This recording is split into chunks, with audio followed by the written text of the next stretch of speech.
Hello students, आज हम देखेंगे वर्किंग ऑफ द इंस्टीट्यूशन। इससे पहले जो भी चैप्टर्स थे उसमें हमने पढ़ा कि what is democracy. So democracy का सिंपल एक मतलब ये नहीं होता है कि जस्ट आपको वोट देना है या फिर इलेक्ट करना है रूलर का, ठीक है ना। डेमोक्रेसी के अंदर रूलर को भी कुछ ना कुछ रूल्स एंड रेगुलेशन फॉलो करना होता है। तो हम यही देखने वाले हैं कि आज हमारे यहाँ पे जो वर्किंग है इंस्टीट्यूशंस में कैसे होता है, किस तरीके से हमारे यहाँ पे गवर्नमेंट काम करती है। सबसे पहले ये कंटेंट्स हैं। सबसे पहले हम बात करेंगे ऑफिस मेमोरेंडम क्या होता है, फिर मंडल कमीशन में क्या हुआ, डिसीजन मेकर्स कौन कौन हैं, और मंडल कमीशन के अगेंस्ट कौन लोग आ गए जिसके वजह से इसमें पॉलिसीज में चेंजेस लाने पड़े। देन पॉलिटिकल इंस्टीट्यूशंस क्या होता है, then why do we need parliament, parliament की हमको ज़रूरत क्यों है, फिर पार्लियामेंट में कितने हाउसेज हैं और उनके फंक्शंस क्या है, फिर पॉलिटिकल एग्जीक्यूटिव क्या है और परमानेंट एग्जीक्यूटिव क्या है।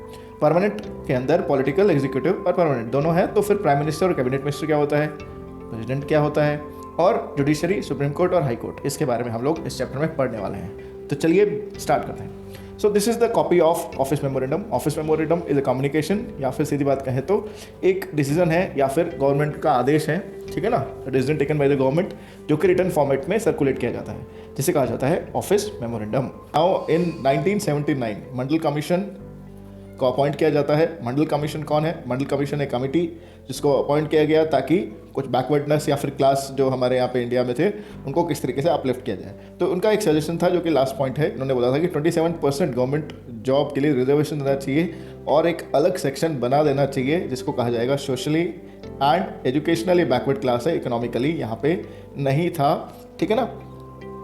अब क्या होता है, जब मंडल कमीशन 1980 के अंदर इन्होंने ये बात कही, लेकिन बीच में सरकारें चेंज हो गई। 1990 के अंदर वीपी सिंह की जो सरकार बनती है उनका मैनिफेस्टो यही होता है कि मंडल कमीशन ने जो कहा है उसको हम इम्प्लीमेंट कर देंगे। इस चक्कर में इनको काफ़ी वोट्स मिल जाते हैं और इनकी सरकार बन जाती है। So he was the VP Singh, he is the 7th prime minister of India. So ultimately Lok Sabha election 1989 में होता है एंड जनता दल जीत जाती है, और जैसे ही जनता दल जीत जाती है वीपी सिंह जो लीडर हैं वो बन जाते हैं प्राइम मिनिस्टर और इम्प्लीमेंट करा दिया जाता है मंडल कमीशन को।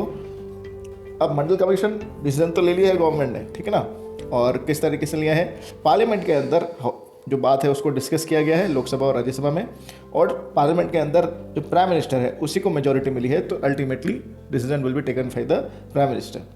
अब जब मंडल कमीशन लागू तो हो गया, लेकिन अपोजिशन हो जाता है, क्योंकि किसी को लगता है, लोग दो तरीके से बढ़ जाते हैं। किसी को लगता है कि भाई ठीक है, अच्छा है, अपलिफ्टमेंट होगा लोगों का, लेकिन किसी को लगता है कि ये एक डिस्क्रिमिनेशन है, और जिन लोगों को डिस्क्रिमिनेशन लगता था उन्होंने हल्ला बोल दिया, means they went against this, ठीक है ना। काफ़ी दंगे फसाद हुए हैं, राइट्स हुए हैं। Then ultimately judiciary, supreme court बीच में आ जाता है एंड ये सारा मैटर्स फिर जुडिशरी हैंडल करता है। जब मैटर्स हैंडल करेगा तो इसमें एक इंपॉर्टेंट नाम है Indira Sawhney and others versus union of India.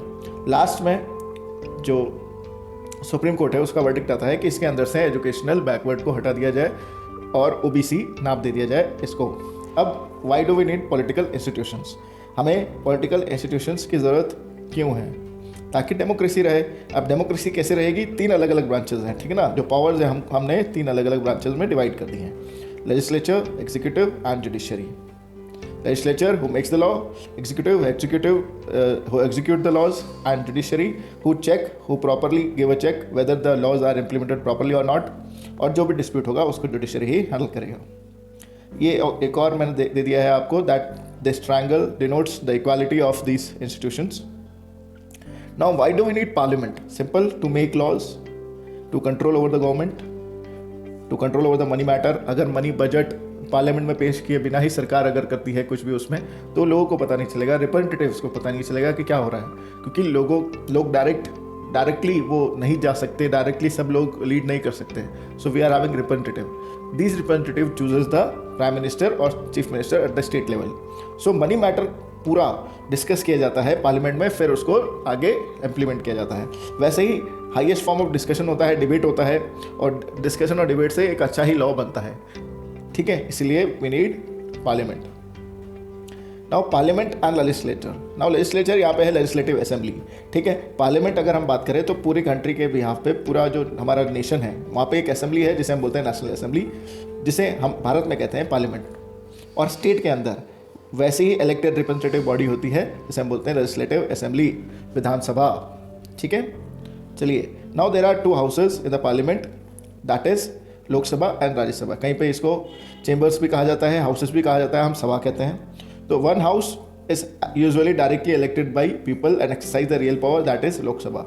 और जो राज्यों की बातों को डिस्कस करते हैं, जो राज्यों की समस्याओं को डिस्कस किया जाता है, स्टेट्स के, रीजन्स के और फेडरल यूनिट्स के, उसे बोलते हैं राज्यसभा। तो लोकसभा में लोगों की समस्याओं की बात की जाती है, उनके ऊपर डिस्कशन होता है, और राज्यसभा के अंदर जो भी राज्य है, स्टेट है, रीजन है, उसके डेवलपमेंट के लिए, उसके लिए जो भी मैटर है वो डिस्कस किया जाता है। अल्टीमेटली दोनों तरफ से डेवलपमेंट की बात की जाती है और इसी तरीके से प्रोग्रेस होता है हमारे देश के अंदर। दोनों हाउसेस बराबर ही काम करते हैं। लेकिन in our parliament lower house is called Lok Sabha and upper house is called Rajya Sabha, that is council of state. अब हम बात करेंगे लोकसभा की। Lok Sabha is the house of people. Okay, people directly elect करते हैं इनको and they exercise the real power. Seats कितनी है? 552, बट मेंबर्स 545 मेंबर्स हैं। सेम है राज्यसभा, इनडायरेक्टली इलेक्टेड है, स्टेट में से जो सरकारें हैं वो चुन चुन के इनको भेजती हैं, ठीक है, अपने रिप्रेजेंटेटिव्स के हिसाब से। जैसे राजस्थान में से कुछ लोग जाएंगे और राज्यसभा में बैठ जाएंगे, और उन लोगों को किन्होंने चुना है? वहाँ की लेजिस्लेटिव असेंबली ने, एमएलएज ने, इस तरीके से। तो राज्यसभा जो है वो परमानेंट बॉडी है, वो कभी भी डिसॉल्व नहीं होगी, क्यों? क्योंकि उसमें इलेक्टेड लोग नहीं हैं, ठीक है। मेंबर्स कितने हैं? 245। सीट्स कितनी हैं? 250। Now function of the parliament. देखो, जो ऑर्डिनरी बिल होता है वो दोनों हाउसेस से इंट्रोड्यूस हो सकता है, वहाँ से जा सकता है, ठीक है ना, इंट्रोडक्शन हो सकता है। लेकिन अगर डेडलॉक हो जाता है तो एक जॉइंट सिटिंग होती है, जिसको प्रिजाइड या फिर चेयर कौन करता है? President of India. अब लोकसभा की सीधी बात है, मेंबर ज़्यादा है तो सीधी बात है जो भी लोकसभा चाहेगा वही होगा। ऑन द सेकेंड है एक और दूसरा मैटर है कि अगर लोकसभा के पास ज़्यादा पावर है, एनी मैटर, ठीक है, अगर राज्यसभा के पास मिल गया है तो वो 14 डेज से ज़्यादा डिले नहीं कर सकता है। ये ध्यान रखें, 14 डेज से ज़्यादा डिले नहीं कर सकता है, उसको पास करना ही है। Lok Sabha controls the council of minister. जो गवर्नमेंट, जो एग्जीक्यूटिव बॉडी है, council of minister, prime minister, cabinet minister, वो सब मेंबर होते हैं लोकसभा के, जो कि राज्यसभा के पास ऐसी पावर नहीं है। Now political executive and permanent executive, ठीक है, जो लोग चुन के आए हैं उन्हें हमने बोला पॉलिटिकल एग्जीक्यूटिव। जो एग्जाम दे के आए हैं, जो परमानेंट होंगे, ठीक है ना, पर जो 30-25 साल तक काम करेंगे, they are the permanent executive. ज़्यादा समझते हैं यहाँ पे, you can see here. So they are the differences, okay, they are the political, and this is self explanatory, you can just pause the video and just read the lines, आपको समझ में आ जाएगा दोनों में क्या differences हैं। So prime minister is the supreme executive, ultimately सारे powers इनके पास हैं, ये एग्जीक्यूट करते हैं जो भी लॉ वगैरह है। He chairs the meeting, he coordinates the different departments, और जो फाइनल डिसीजन है किसी भी मैटर को वो यही लेंगे। जो कैबिनेट है, जो सुपरवाइज करना है वो यही करेंगे। सारे मिनिस्टर जो होते हैं कैबिनेट, वो इन्हीं के अंडर काम करेंगे। प्राइम मिनिस्टर ही डिस्ट्रीब्यूट और रिडिस्ट्रीब्यूट करते हैं जो मिनिस्टर हैं उनके काम को। तो अल्टीमेटली किसी को भी डिसमिस करने का काम भी प्राइम मिनिस्टर के पास ही है। एक और इम्पॉर्टेंट चीज़, अगर प्राइम मिनिस्टर क्विट करते हैं, रिजाइन करते हैं, तो पूरी मिनिस्ट्री क्विट कर जाती है, कोई भी मिनिस्टर नहीं रहता, पूरी सरकार ही गिर जाती है। ना कैबिनेट मिनिस्टर्स का मतलब होता है जैसे कि पीएम साहब हैं, इनके अंदर अलग अलग डिपार्टमेंट्स के जो मिनिस्टर्स होते हैं, ठीक है ना, जैसे मान लो defence, education, education, HRD, health, foreign, ठीक है ना, होम मिनिस्टर, ये जैसे मेन डिपार्टमेंट्स के जो हेड होते हैं, जो हेड ऑफ द डिपार्टमेंट जिसे कैबिनेट भी कहा जाता है, वो होते हैं कैबिनेट मिनिस्टर्स।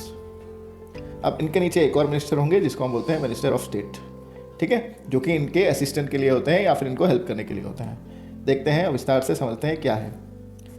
अब आते हैं मिनिस्टर ऑफ स्टेट इंडिपेंडेंट। ये वो लोग हैं जो डायरेक्टली, ये मिनिस्टर वो है जो छोटे मोटे मिनिस्ट्री को संभाल रहे हैं, ये डायरेक्टली आंसरेबल होते हैं प्राइम मिनिस्टर को, ये किसी कैबिनेट के अंडर नहीं आएंगे। वैसे ही जो मिनिस्टर्स ऑफ स्टेट हैं वो होते हैं एक असिस्टेंट या फिर एक हेल्प के लिए जो मेन कैबिनेट मिनिस्टर हैं उनको। फिर नीचे आते हैं आपके सिविल सर्वेंट या फिर IAS, IPS, IFS एक्सेट्रा, जो भी उस डिपार्टमेंट के हिसाब से मिनिस्टर या फिर कैबिनेट के हिसाब से। Next political executive, permanent executive आता है। Election procedure of president. हमारे यहाँ पे इलेक्शन प्रोसीजर क्या है प्रेसिडेंट के लिए? हमारे यहाँ पे इनडायरेक्ट वे है, ठीक है ना। President of India is not directly elected by the people, it is elected by the representative of the people, member of the parliament and member of legislative assembly. सारे स्टेट के जो MLAs हैं वो और मेंबर ऑफ पार्लियामेंट, ये दोनों मिलकर जब वोट डालेंगे और जिसके ज़्यादा वोट होंगे, जिसके मेजॉरिटी में वोट होंगे, he will be the president of India. Now power of the president. Power of president क्या है? He is the head of the state, he is the nominal power, okay, and he supervise all the function of the political institutions. Government जो भी काम करेगी वो president के नाम पे ही करेगी। कोई भी डिसीजन, लॉ वगैरह बनेगा, एग्रीमेंट भी साइन होगा, ट्रीटी भी साइन होगा, सब कुछ यही करने वाले हैं, इनके नाम पे ही होगा।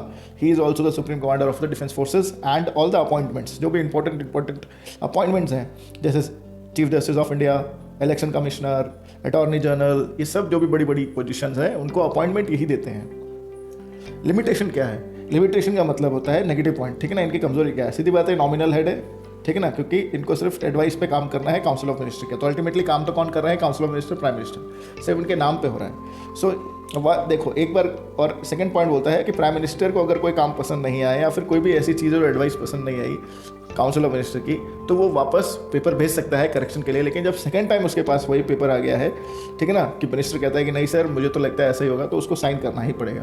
वैसे ही मान लो अगर बिल पास हो गया लोकसभा से, राज्यसभा से, और मान लो प्रेसिडेंट ऑफ इंडिया को कुछ उसमें प्रॉब्लम है या फिर नेगेटिव उसको लगता है, तो he can resend the bill to particular houses जहाँ से इंट्रोडक्शन हुआ, लोकसभा में वापस बिल को भेजा जाएगा कि भाई इसमें करेक्शन देखो। अगर वो वापस बिल पास हो जाता है तो सेकंड टाइम उसको साइन प्रेसिडेंट ऑफ इंडिया को करना ही पड़ेगा इनको। He can't say no this time, ठीक है।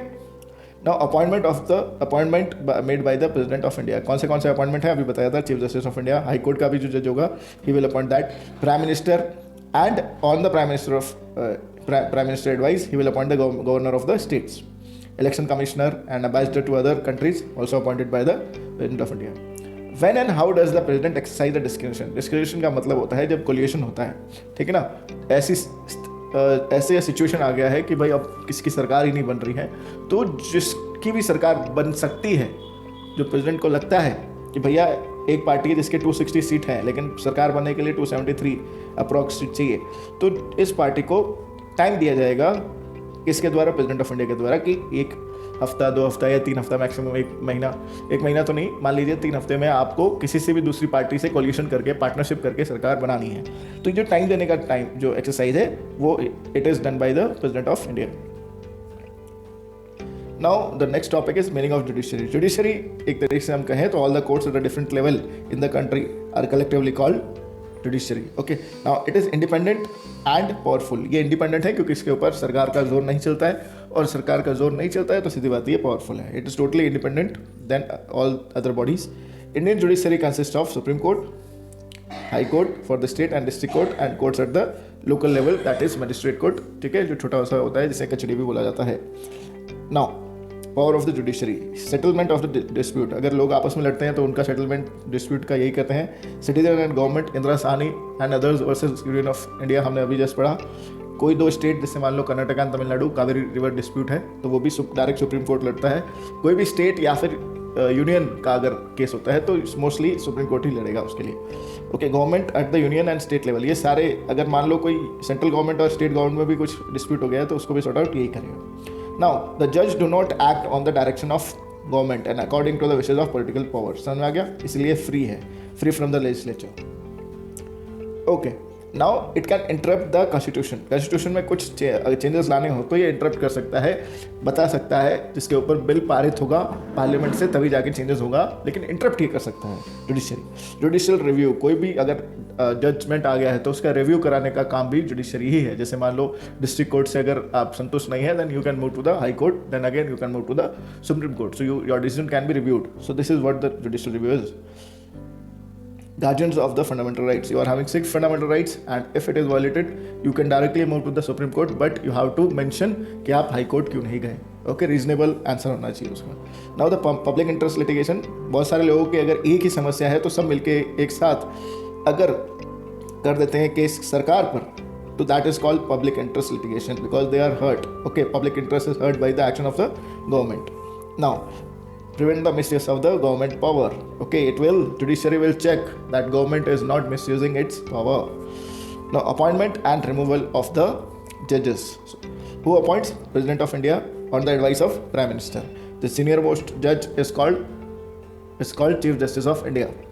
Once appointed, they can't be removed only in one condition: if they have committed something serious crime or something fault, then they can be removed by the 2/3 joint member of the parliament. 2 houses दोनों के जो members हैं उनके 67% या फिर 66/3% लोग मिलकर हटा सकते हैं किसी पर्टिकुलर जज को, लेकिन हिस्ट्री में हमारे अभी तक ऐसा नहीं हुआ भारत के इतिहास में। सो this is the hierarchy. Constitution of India के हिसाब से ही काम करना है और इसी को फॉलो करके रखना है। सबसे पहले आएगा supreme court, then high court, then district court, then magistrate court, जिसे कचहरी या फिर छोटा सा कोर्ट भी कहा जाएगा। उसके बाद में और भी है, लेकिन इंडियन जुडिशरी जो है वो इंडिपेंडेंट है एग्जीक्यूटिव एंड लेजिस्लेचर से। So students, this is all from my side. Thank you very much.